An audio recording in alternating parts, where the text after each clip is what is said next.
Praise the lord. Good morning. જય મસીહી. આજના દિવસની સર્વને પ્રેમી સલામ પાઠવીએ છીએ. પ્રભુનો આભાર માનીએ છીએ અને પ્રભુની સ્તુતિ કરીએ છીએ કે આ 7મા એપિસોડમાં આપણને પ્રભુ દોરી લાવ્યા છે. આપણે જુદા જુદા 6 ચમત્કારો આપણે શીખી ગયા છે.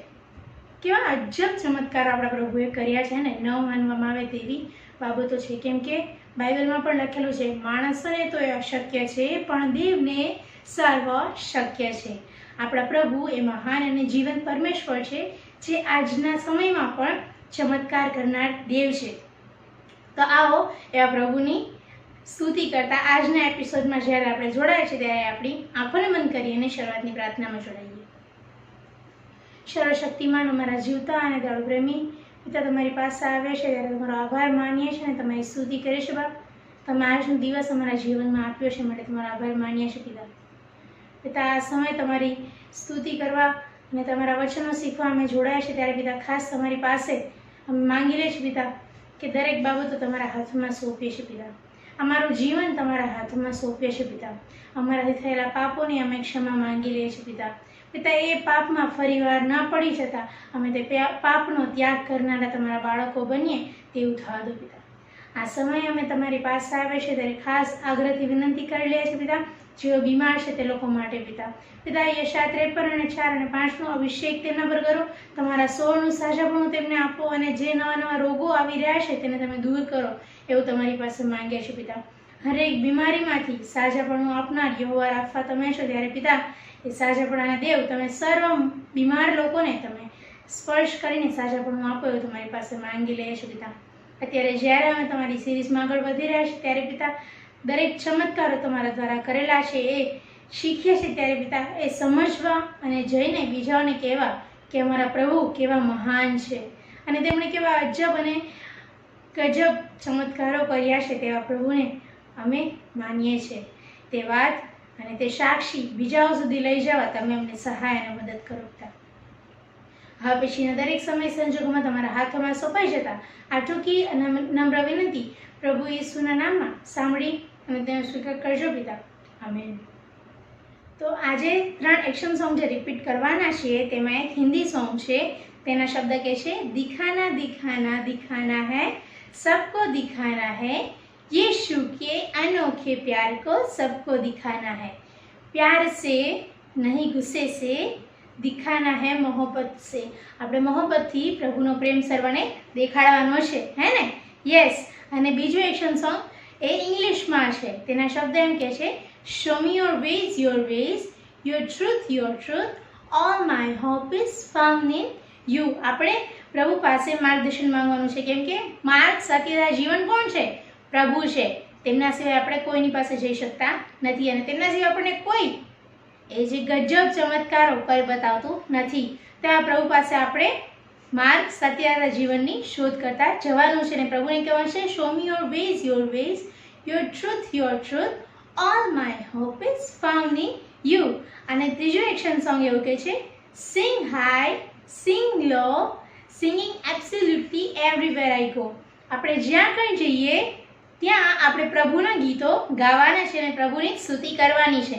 તો આવો આપણે સાથે મળીને આ એક્શન સોંગમાં જોડાઈએ.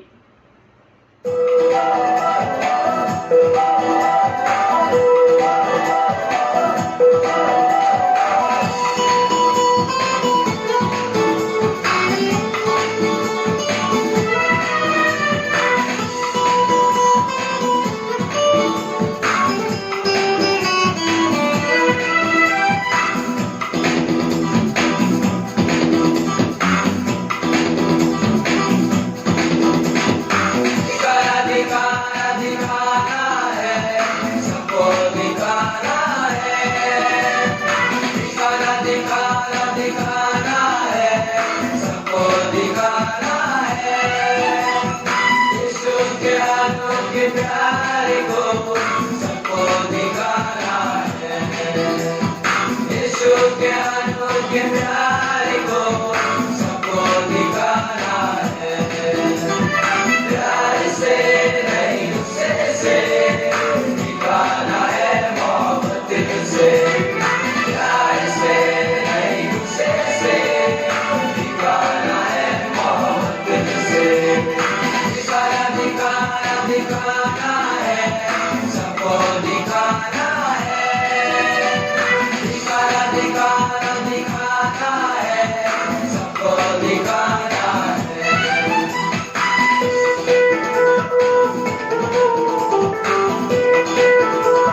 दिखाना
दिखाना है, सबको दिखाना है।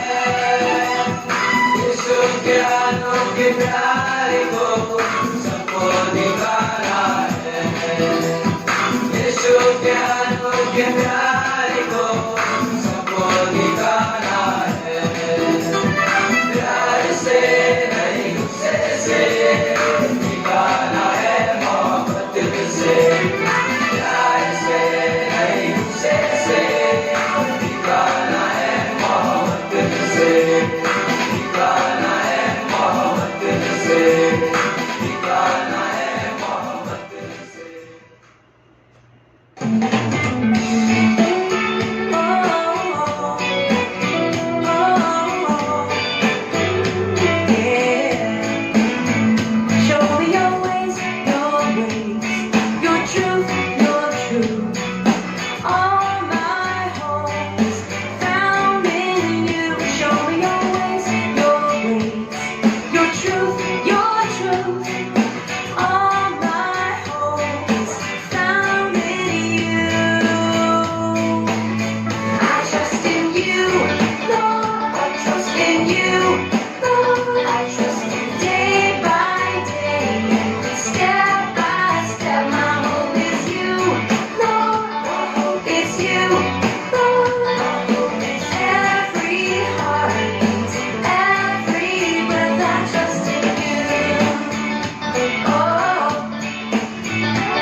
शब्द एम કહે છે, मेरा प्रभु कितना महान है, मेरा प्रभु कितना महान है, अपने हाथों में संभालता है। वो आसमानों से ऊंचा, समुद्र से भी गहरा, सारी पृथ्वी है भी चौड़ा, मेरे सपनों से भी ज्यादा। वो मुझसे प्यार करता, मुझे चाहता सृष्टि के आरंभ से, कितना अद्भुत है उसकी योजना में मैं भी शामिल हूँ। हाँ, આપણા પ્રભુ મહાન અને ખૂબ જ મહાન પ્રભુ છે, એના જેવા કોઈ જ નથી, હે ને? તો પછી આ ગીત ઘણા લોકોને આવડતું હશે, પણ ઘણા માટે નવું છે, તો આપણે બે વખત આ એક્શન સોંગ કરીશું। જેમને આવડે છે તેમને બંને વાર કરવાનું છે, જેમને નથી આવડતું એકવાર જોઈ લે અને બીજી વાર અમારી સાથે જોડાઈ જાય। તો તમે રેડી છો ને? તો મારી સાથે બોલો, ઓ યસ।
કેમ છો તમે બધા?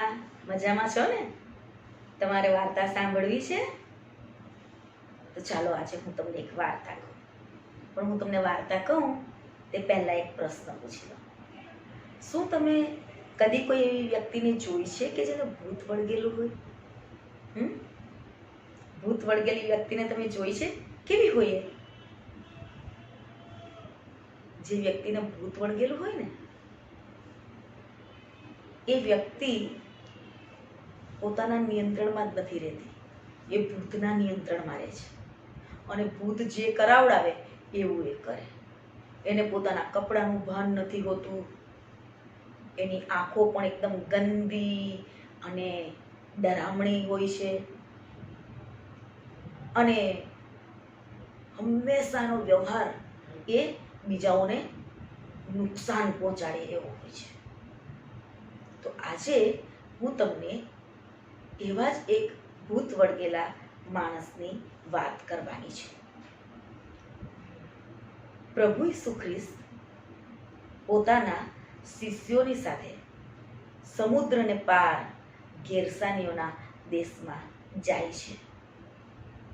અને જ્યારે ઈસુ હોડીમાંથી ઉતરે છે ત્યારે ત્યાં એક અશુદ્ધ આત્મા વળગેલી વ્યક્તિ એમને મળે છે. આ વાર્તા આપણને માર્કની લખેલી સુવાર્તા તેના 5મા અધ્યાયની અંદર જોવા મળે છે. અને આ ભૂત વળગેલો જે વ્યક્તિ હતો એ તો કબ્રસ્તાનમાં રહેતો હતો. પોતાના ઘરમાં તો એ રહી શકતો નહોતો. દુષ્ટ આત્મા એને કબ્રસ્તાનમાં લઈ જતી હતી અને એણે કબ્રસ્તાનને જ પોતાનું રહેઠાણ બનાવી દીધું હતું. અને આ માણસને કોઈ પણ સાંકળોથી કે બેડીઓથી બાંધી શકતું નહોતું. અને જો એને સાંકળોથી અને બેડીથી બાંધવા જાય તો એ સાંકળોને પણ તોડી નાખતો હતો અને બેડીઓને તે ભાંગી નાખતો હતો. અને આ માણસને કોઈ પણ વશ કરી શકે તેમ નહોતું. રાત દાડો પહાડોની અંદર અને કબરોમાં એ ચીચિયારીઓ પાડતો ફરતો હતો. એટલે કે જોર જોરથી બૂમ બરાડા તે પાડતો હતો અને પથ્થરોથી પોતાની જાતને જ તે ઘાયલ કરતો હતો. એટલે કે પોતાને જ મારે અને પોતાની જાતને તે ઘાયલ કરતો હતો. અને જ્યારે આ માણસ ઈસુને જુએ છે ત્યારે તે સામો ઈસુને પાસે આવે છે.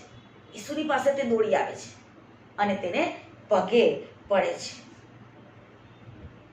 અને પછી કહે છે કે ઓ પરાત્પર દેવના દીકરા, તારે ને મારે શું છે? શું કહે છે? ઓ પરાત્પર દેવના દીકરા, તારે ને મારે શું છે? આ દુષ્ટ આત્મા ઈસુને ઓળખી ગઈ કે ઈસુ કોણ છે અને માટે તે કહે છે કે ઓ પરાત્પર દેવના દીકરા, તારે ને મારે શું? તું મને દુઃખ ન દે, તને દેવના સમ, તું મને દુઃખ ન દે. કેમ આવું કહે છે આ? કારણ કે ઈસુએ તેને હુકમ કર્યો હતો કે તું આ માણસમાંથી નીકળ. અને માટે આ દુષ્ટ આત્મા જે છે એ ઈસુને કહે છે કે તું મને દુઃખ ન દે.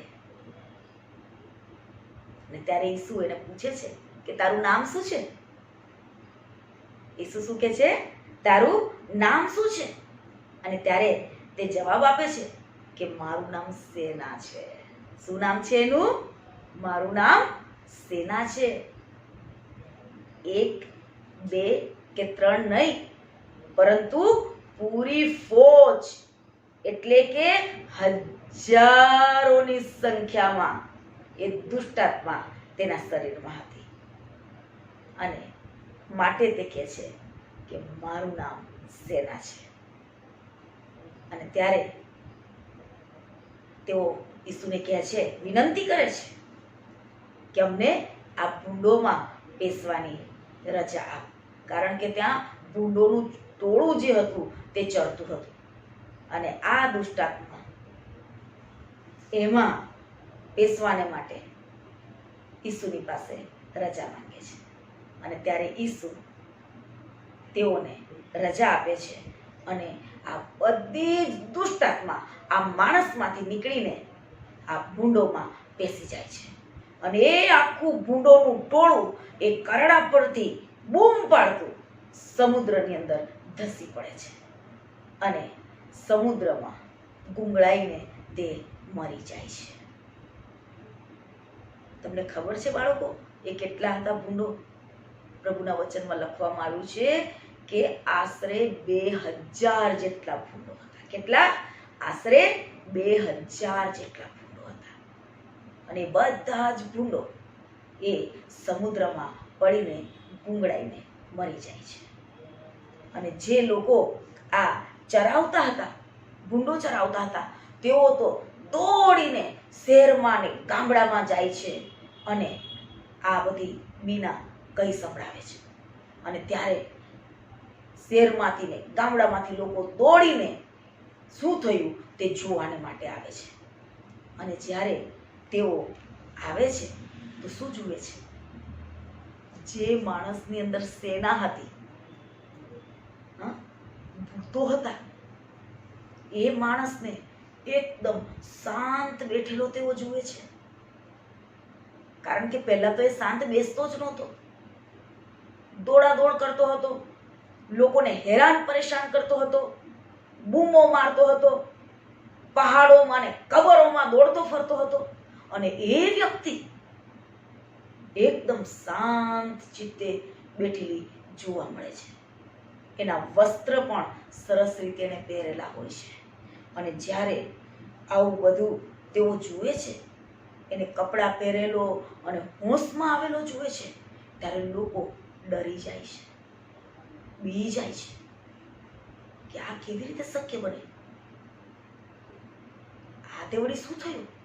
અને ત્યારે જે લોકોએ આ બધું જોયું હતું એ લોકો આ બધી જ વાતો તેઓને કહી સંભળાવે છે કે આ માણસ કેવી રીતે સાજો થયો, આ માણસ કેવી રીતે સાજો થયો. અને ત્યારે લોકો ઈસુને વિનંતી કરે છે કે તું અમારી સીમમાંથી ચાલ્યો જા, તું અમારી સીમમાંથી ચાલ્યો જા. બાળકો જો કેટલી દયનીય વાત નહીં? આ માણસ કે જે તેઓને પરેશાન કરતો હતો, હેરાન કરતો હતો, નુકસાન પહોંચાડતો હતો, એ વ્યક્તિ સાજો થયો. તેમાં આનંદ કરવાનો હોય કે નહીં હોય? કેટલી ખુશીની વાત નહીં? કેટલો બધો આનંદ કરવાનો હોય કે વાહ, આ વ્યક્તિ સાજો થઈ ગયો.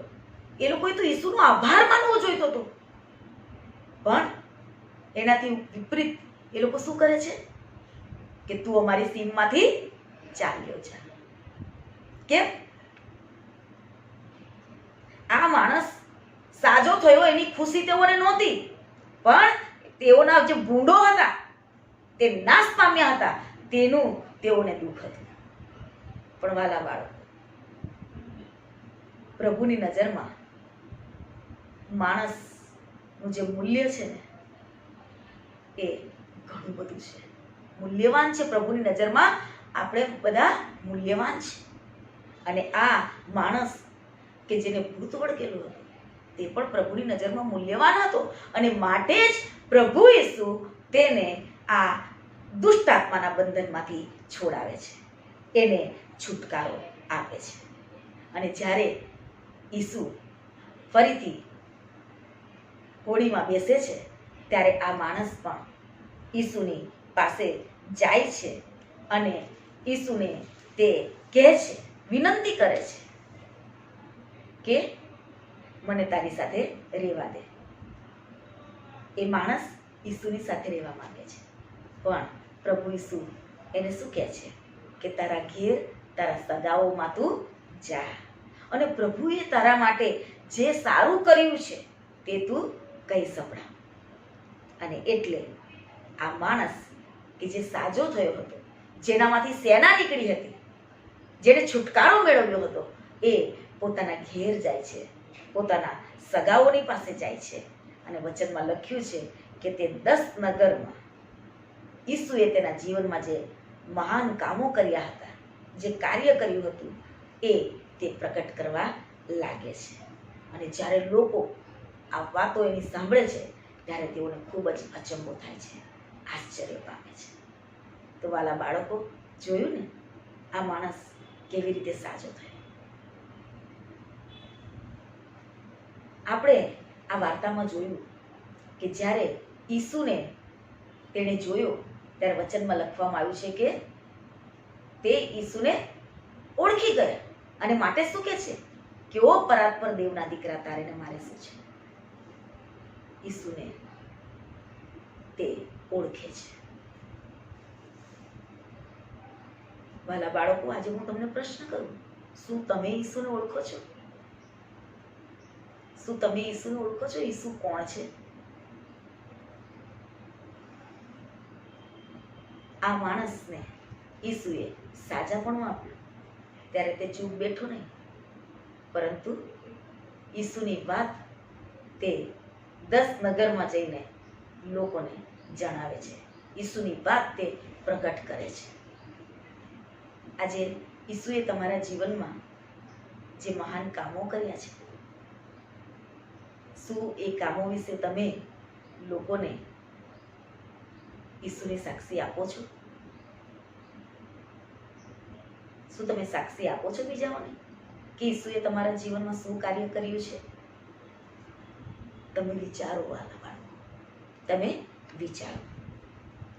અને બીજી જે બાબત આપણે શીખવાની છે તે એ છે કે ઈસુ એ તો પરાક્રમી ઈશ્વર છે, જીવતા ઈશ્વર છે, અને શેતાન તેની આગળ ટકી શકતો નથી.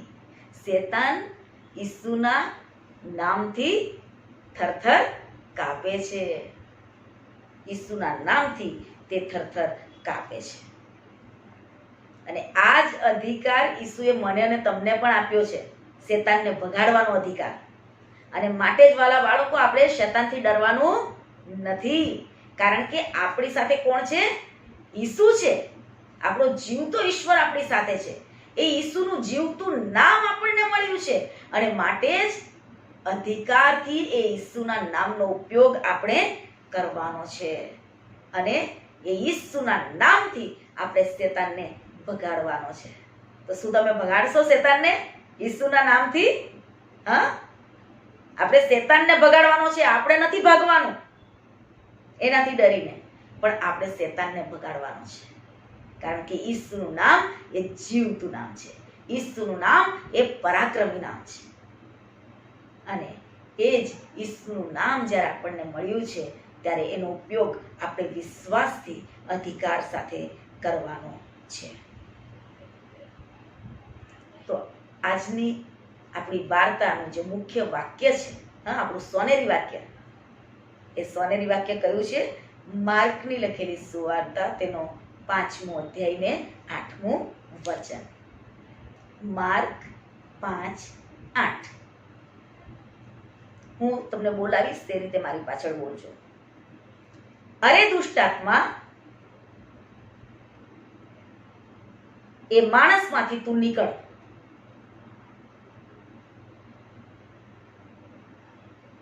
અરે દુષ્ટાત્મા,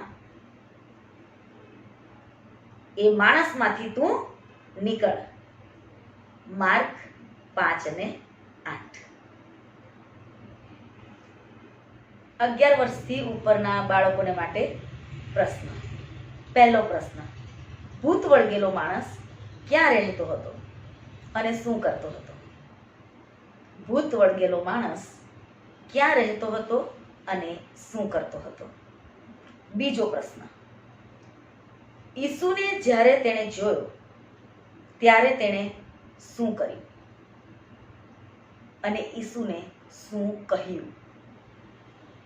ઈસુને જ્યારે તેણે જોયો ત્યારે તેણે શું કર્યું અને ઈસુને તેણે શું કહ્યું? ત્રીજો પ્રશ્ન: તેનું નામ શું હતું? તેનું નામ શું હતું? ચોથો પ્રશ્ન: આશરે ભૂંડોની સંખ્યા કેટલી હતી? આશરે ભૂંડોની સંખ્યા કેટલી હતી? અને પાંચમો અને છેલ્લો પ્રશ્ન, સાજાપણું પામ્યા પછી તેણે શું કર્યું? સાજાપણું પામ્યા પછી તેણે શું કર્યું? સો બાળકો, આજની ચેલેન્જ તમને ખ્યાલ આવી ગયો હશે. 1 થી 10 વર્ષના બાળકો માટે સોનેરી વાક્ય છે અને 10 વર્ષથી મોટા એટલે 11 વર્ષથી મોટી ઉંમરના જે છે તે બાળકો માટે પ્રશ્નના જવાબ છે. પ્રશ્નના જવાબ લખો છો ત્યારે અવશ્ય તમારું નામ અને તમારા શહેરનું નામ લખવાનું ભૂલશો નહીં. અને ગુરુવારના સાંજના 6 વાગ્યા પહેલા મને મોકલી આપવાનું છે. Okay, so all the best. પ્રાર્થના કરીએ. અતિ દયાળુ અને કૃપાળુ પ્રભુ, અમે તમારા નામને ધન્યવાદ આપીએ છીએ, તમારી સ્તુતિ કરીએ છીએ આજની આ સુંદર વાર્તાને માટે, જે વાર્તા દ્વારા તમે અમારી સાથે વાત અને વ્યવહાર કર્યો છે. પ્રભુ પિતા, અમે તમારો આભાર માનીએ છીએ કે ઈસુનું જીવતું નામ તમે અમને આપ્યું છે, કે જે નામની અંદર પરાક્રમ છે, જે નામની અંદર સામર્થ્ય છે, જે નામની અંદર સાજાપણું છે, જે નામની અંદર છુટકારો છે અને જે નામથી શૈતાન પણ થરથર કાપે છે. અને જીવતું ઈસુનું નામ તમે અમને આપ્યું છે, ત્યારે એ ઈસુના નામનો અધિકારથી ઉપયોગ કરવાને માટે પ્રભુ તમે અમને પણ સામર્થ્ય આપો એવી કૃપા તમારી પાસે ચાહીએ છીએ, કે જેથી કરીને તમારા બાળકો તરીકે આ પૃથ્વી પર અમે જ્યારે જીવન જીવીએ છીએ ત્યારે શૈતાનનો સામનો અમે હિંમતથી કરીએ અને અધિકાર સાથે ઈસુના નામમાં એ શૈતાનને અમે ભગાડીએ, તે માટે તમે અમને કૃપા આપો. અત્યારે અમે દરેક જણ પ્રભુ અમારી જાતને તમારા હાથોમાં સોંપી દઈએ છીએ. હા પ્રભુ પિતા, અમારા જીવનમાં પણ એવી ઘણી બધી બાબતો છે, દુષ્ટ બાબતો છે કે જે તમને ગમતી નથી. એ દરેક દુષ્ટ બાબતો તમે અમારા જીવનમાંથી દૂર કરો, કે જેથી કરીને જે જીવન તમે અમને આપ્યું છે તેનો ઉપયોગ અમે તમારા મહિમાને અર્થે, તમારી સેવાને અર્થે કરીએ અને અમારા જીવનની મારફતે અમે ઈસુનું નામ ઊંચું કરીએ એવી કૃપા ચાહતા અમારી પોતાની જાતને તમારા હાથોમાં સોંપતા ઉદ્ધાર કરતા પ્રભુ ઈસુના નામમાં માંગીએ છીએ. Amen, amen.